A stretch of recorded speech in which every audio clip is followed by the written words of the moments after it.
Hi, everybody. Good to see you. Dr. Lena here, your in-house sociologist. So, welcome or welcome back. And we have to start with this lead story, which would be hilarious if it weren't absolutely serious and gobsmackingly dangerous. So, there they are. The alcoholic weekend Fox host leaving the Pentagon, chatting away on an open app, Signal, the teenagers use it, chatting on, and it gets leaked to the editor of the Atlantic magazine. Now you'd think, how are Fox going to spin this? Well, they're spinning it, apparently, by talking about transparency. I mean, what a bad joke is that? No, we're dealing with Maxwell Smart. Remember, the enemy of the United States was chaos. Here we are. This is chaos in action. Unbelievable. So someone might lose their job, probably not the foul Hexeth, but someone else might. But it almost doesn't matter. To me, there's a more interesting question. Someone in that lineup of 18 people had the Atlantic editor on speed dial, right? For this to have happened. So I'm kind of interested. Was there a mole in that group? I don't think it was deliberately leaked, but this person might be looking at this and be very uncomfortable. They could be what used to be called a patriot when it meant something. It could be just simply a grown-up that's accidentally in caught up in this swirl. But I want to know, am I right? Is there a mole in this group to report on their worst excesses, or is it just a fluke thing? Let's have a look here. Is someone in that chain of 18 people actually concerned about what they are seeing and hearing? It's so bad. I'm actually making light of it, and I shouldn't. The world is horrified, absolutely horrified. As if the US wasn't unstable enough as an ally, generally speaking. This has put the lid on it. Okay. Was one of the 18 a mole? Hmm.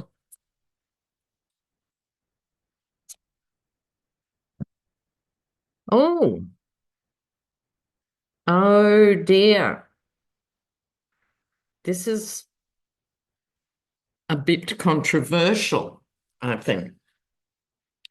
All right. I've got a lot to cover, so I'm going to sprint through the cards today.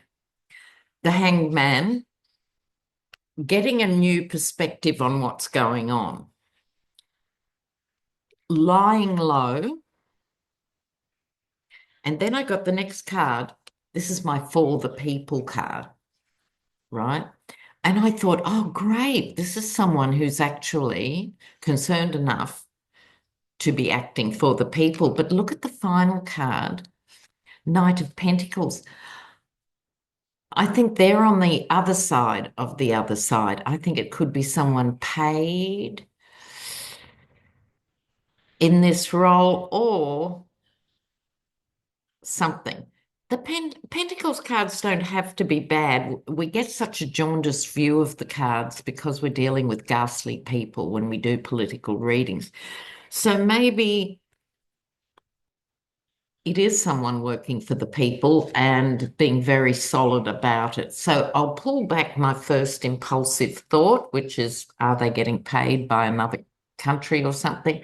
It doesn't necessarily mean that, although it could. So let's hope it's this one rather than that one. But this is what happens in autocracies, and it doesn't matter what you want to call them, authoritarian regimes. Nobody trusts anybody. You can't because someone will dob you into Big Daddy. So this person could actually be at risk because of this. Ooh. Now, before we leave security, I've yet to meet an American who's heard of Pine Gap in Australia. So it is a US Australian operation. It's an intelligence gathering Uber spy operation, the biggest equipment, if you like, in the Southern Hemisphere, bang in the middle of the Australian desert. I, as an Australian, can't enter Pine Gap. It's top secret. Um, but this is going to make our politicians think twice about Pine Gap as well. It is an essential cog in your defense shield in the US. And I think people don't know about it, not because it's especially secret, but because people don't look out from the US very often in terms of other countries and what the allies are actually doing. What is the contribution? So this is a case of that. Okay, so moving on, I think one of the most exciting things, let's move into some positive territory, will we? So Bernie and AOC are just killing it out there. They are getting huge numbers, and that's awesome. So let me digress here. I think it's really good after my rave last week, about the Dems having to reinvent themselves at this point, which is still totally essential. But the fact Bernie is an independent, didn't want to be, right? He just couldn't work with the conservative old guard Dems any longer. The fact he's an independent and she is Dem, but in the radical left of Dem, it makes them an interesting duo. And they're getting really good crowds. And I think they're both what I would call cut-through speakers. And by that I mean Bernie, bless his heart, if only we could clone Bernie, we'd all be better off. But she's also doing a great job. This is, I think, where the Dems need to go in the future as well, is just say your truth and let people come to you. Right? I think that's more effective. The Dems traditionally have had the big tent and bring people in from all sorts of walks of life and then are too timid to offend anyone. So speak what makes sense to you, speak what is true to you, and people will eventually follow. But the numbers are fantastic. Now, predictably, we knew there'd be a reaction to this sort of success for this message. It's called the anti-oligarch tour. It's specific. They're not hiding their light under a bushel. So what does the muskrat do? Look, every day that goes by, I think this guy is not a genius, just average smart. Then I thought, oh, is he even average smart? He's doing some really dumb things. Now I think he's become a fully fledged cretin. I seriously do. So he came out and said, oh, we've got the data. All these people, 23% were at BLM and 42% were at this rally and that rally. And you're admitting doing surveillance on everyone who is opposition to you, or you're just talking through your ass and you're an idiot and you're just making it up as you go along. Neither of those explanations is good. So I think what's come out of this, and I don't know which of those is the case, but I think my advice would be to anyone who's protesting and intending to keep protesting through the summer, get what we call a burner phone, just a cheap little phone, pre-programmed with your essential numbers, contact your essential contact numbers and a pro bono lawyer or whatever you need in the context of the protests. And don't take your phones. It's not shocking. Now, I think what's going to happen through all this horror and chaos and disruption is the next level of Dems. We've been talking about David Hogg and Emma Gonzalez, and there's Joe Ossoff, I think his name is. A viewer said to give him a shout out. He's in Georgia. And there's good ones emerging in Texas and everywhere. I'm quite optimistic about this next generation reinvigorating the landscape. Okay, but here's the question. Let me talk it through with you before I read cards on it. Let's say there's a new progressive party that has energy and saying all the good things. The problem is in your two-party system, that's actually a danger because it splits the vote. And in this case, it would split the Democrat vote and actually not be a good thing, right? I'll come back to that in a moment. In Australia, we have a majority two-party system, and then there are other smaller parties, including the Greens Party, which is about environmental issues exclusively. Now, exclusively is not fair. They're very concerned about housing and other things, but primarily is a better word. Now, what happens in our system is the Greens, because they routinely get 12 to 15% of the vote, so it's not insignificant. They talk to the Conservatives for 20 minutes and then decide, oh, you're still a lost cause. Then they talk to Labor, who's our Dems, right? And so the idea is because they routinely attract that many voters, Labor is not totally obliged, but there's pressure on Labor to do more green things than they want to do because they want to keep the green vote. Do you see what I mean? So if you had the same system, what could happen is 15, 20, even 30% of voters could vote for the Progressive Party, knocking on the door of the Dems. But you haven't got that system. So I think it has to be a big enough groundswell to take the Dems in another direction, basically. So you've got to work with the system you're in. That's the system you're in.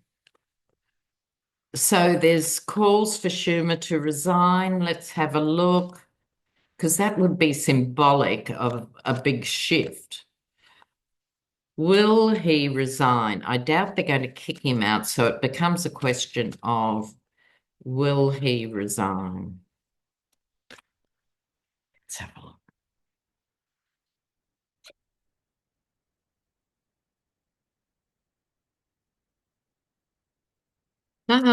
Well,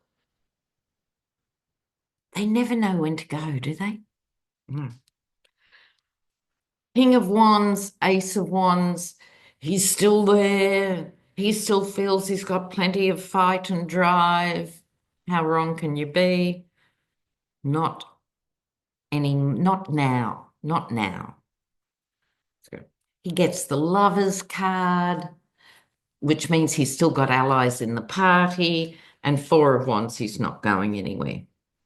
So if they want to reinvigorate the party, if they want to attract the youth vote, if they want to encourage all you guys to stay in the fold, who have voted Dem for years and years and years, they need to smarten up their act. But numbers talk. Numbers talk. So it's going. Now, let me check my notes here. Oh, yes. Greenland. So the Yeti sent these people off to Greenland. like without waiting to be invited, just land there in an official capacity and demand to talk to people. And then Usha Vance, here we go. Here we go. We don't have to feel sorry for Usha. She's there allegedly to watch a dog race. I mean, spare me. Um, and Greenland is really upset. Greenland is really upset. And as one journalist pointed out, a year ago, all the three parties that got some of the vote in the election, all those three parties in Greenland wanted to do some more business with the US a year ago. They were up for that. Had you sat down and had conversations, could have got some headway. But no one likes a bully and no one wants their sovereignty taken away by a golfing ignoramus. They really don't. I think there should be rolling billboards, you know, with the Yeti at the golf course with time and date, time and date, time and date. This is what he's doing for you, Megan. Okay. Now, Greenland, Switzerland. Switzerland is a major investor in the United States. Who knew? I had no clue. Switzerland employs 400,000 people in the US on high wages. Because they're a responsible country, they actually pay people decent wages. And they're not actually threatening to pull out altogether, but they're not happy because they've been listed as part of the world being sanctioned. So let's have a little look. It takes a bit to get Switzerland to stick its head up over the parapet, doesn't it? Oh, got a cramp. Oh, oh, oh. Switzerland. What's going to happen with this? It's possible that the Yeti doesn't even know. Yeah. A, that they've got investors there, and B, that they're threatening to do something about it. Oh, look. Yeah. Huh. The cards speak. Things aren't normal. They're going to start a new relationship with the US. Brand new. We thought we were dealing with one country. This is my card for the better side of the United States of America, doing decent things for people, which is a smaller and smaller part of the national profile. They're not going to take this lying down, and they're going to pull their money back. Wow. It's funny, isn't it? How certain things percolate to the top. You're looking over here and this is happening over there. Oh my God. Now, let's talk about meaningless slogans and casual cruelty and unnecessary selfishness and meanness, and the winding back of food programs for children. Now, again, I think the Dems should be naming and shaming Christians. Now, you've got progressive Christians who are actually running food banks and feeding people and helping people in all sorts of ways. So please know, I am not talking about you in the audience. I'm talking about the flat earthers. And they should be named and shamed as pro-life for taking these programs away. But the new Commerce Secretary, what's his name? Howard Lutnick, sat back in his chair mocking these threats to Social Security. And he said, well, if my mother-in-law's check didn't arrive next month, she wouldn't complain. I'm sure she wouldn't, Pet, because you're a billionaire and she's your mother-in-law. She's probably rich in her own right, but I would think you wouldn't let her starve to death on the back porch. It's I'm starting to call them Marie Antoinette statements that come out of these people's mouths. Yeah, like, God. Um, but that raises a bigger issue of people and poverty, in the sense that people don't like to be labeled poor. They don't want to think of themselves as poor. And then you've got a nation like the US that pretends it's a level playing field. And if you're poor, it's your fault because you're a loser. Okay, so that's why there's this reluctance to help the poor. But you have companies paying wages that are so low, people cannot live on them and are eligible for food stamps. This is why we need the anti-oligarchy tour to point out the basics, because even people who are living these realities do not get it, which is a particular thing. Okay, now, where was I? Oh, back to the demonic muskrat. Now, his trans daughter, Vivian Wilson, who he refers to as his dead son, which I think is unforgivable in its own right. She gave an interview and named him for the unsupportive, egotistical trash bag that he is. Amazing young woman. And she was asked how many siblings she had. And she said, I count four. The others after that, I have no affiliation with. I don't think she's even met them because the sperm donor just runs around. Now, it appears all these kids are IVF kids. And one of the more disturbing aspects of the story was she said when they were doing IVF for her conception, they used gender selection and for a male child. Now, that's illegal in Australia. It's illegal in many European countries. I don't know if it's illegal in the United States and he got away with it, or whether just if you're very rich, you can get away with anything. But her point was he had thought he designed and bought a son. So her changing her gender identity meant for him, in his egotistical, twisted brain, he got a faulty product. How disgusting is that? You think you've heard it all, may not. And on the ooh la la side of things, Trump's father, Errol, who's also a media slut, it seems like anybody can get an interview with Errol. He was asked, you got to have a laugh in these crazy times. He was asked, many people think because of Elon retweeting Nazi stuff and everything, he's racist. Oh, no, says Errol, he's not racist. He was actually friends with a couple of our black servants. Now, what's wrong with that sentence?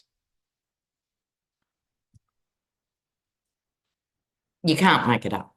You actually can't make it up. Now, moving on, I've had so many digressions, I've lost track of where I am. Protest, Edmund's father. Oh, yes. Let's focus on you guys. Now, in an ideal world, everyone wants to know, when will this nightmare end? Right. And it's a fair question. But it's not it's not something that anyone can really answer, not just clairvoyants, mediums, tarot readers, or whatever. It's because it has to be gone through at this stage. And the solution is the people not tolerating this anymore. And when that reaches critical mass, right, Now, it's not there yet. There's plenty of MAGAs who still want to see that beast on Mount Rushmore and stuff. They're not there yet. Um, so we have to be patient and we have to look at time in a different way. Because when history looks back on this time, it will seem very quick. It'll seem like in 10 years, in 15 years, in 20 years, the whole Trumpian experiment came and hopefully went. But it's really important to have your strategies in place for coping because we're in stress. Our economies are all threatened by his lunatic behavior. This isn't usual fascist stuff. The famous saying about Mussolini in Italy was at least the trains ran on time. Normally, fascists are very bureaucratic and get things done. This administration is the opposite of that. The wheels are just falling off. You know. So it's really important to stay anchored and support each other. And I think this community is really amazing. So let's have a look here now. Oops. Look what fell out. No wonder you're stressed, right? Let's have a look. Let's have a look. Advice for the deer possums. Advice for possums. And you've also got to keep your sense of humor. It's so important. Let's have a look. Advice for this community.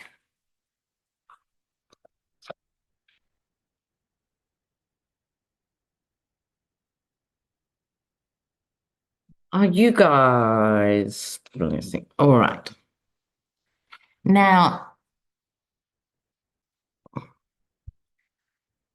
this is quite a spiritual card. So even though it depicts an actual traditional church in some ways, regardless, you might be of all sorts of different faiths. You might be a lapsed Catholic, you might be a proud atheist. It doesn't matter in this sense. You might be a practicing Buddhist.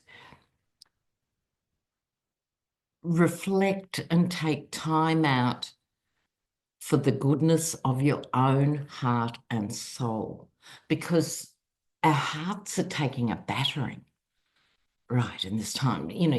Everyone feels tension in different places. Some people get headaches, some people's stomach gets in a knot, other people's heart contracts. We're all put together slightly differently, but this is really saying how important it is to take the quiet time out from all this tumult.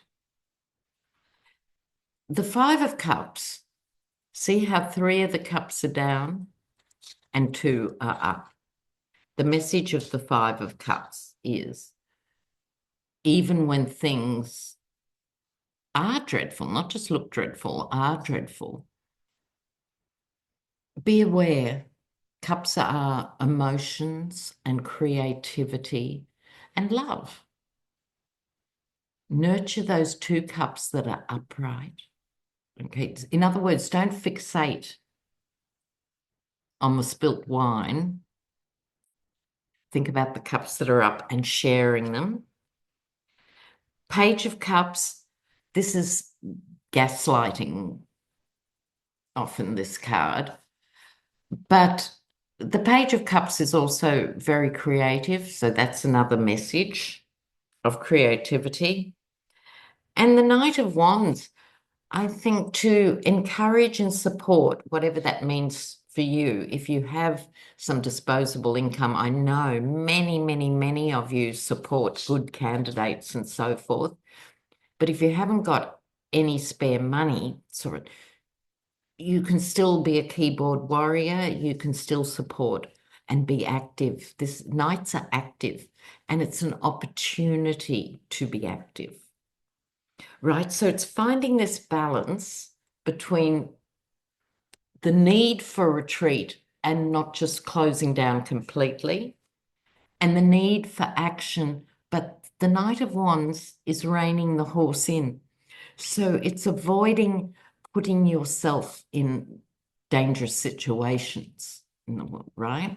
So galloping forward, but looking at the horizon, at what's coming, so you stay safe. Oh, love that. All right, guys. Big love. And again, a shout out to all the amazing podcasters that are emerging.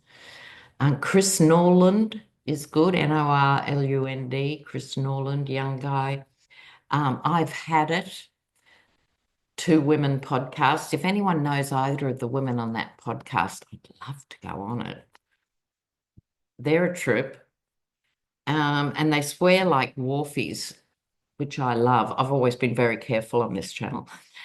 But there are lots of podcasters doing great work on your behalf.